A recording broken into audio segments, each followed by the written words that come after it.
Okay. So, the next one is Managing Award. Managing Award for leadership in establishing, developing, and growing against all challenging edge, risk, a sustainable business in environment, economy, and point of view. This is a Managing Award that we established last year. And this award will go to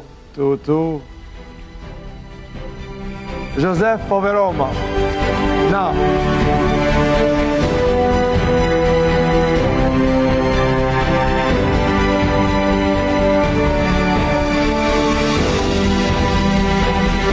he has managed successfully his company for several years and has been successful in the iron and steel industry.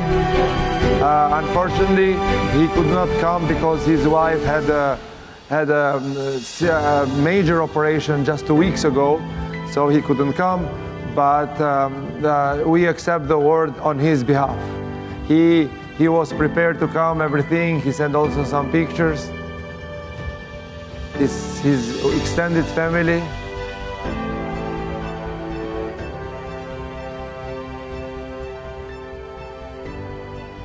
This is iron and steel guy.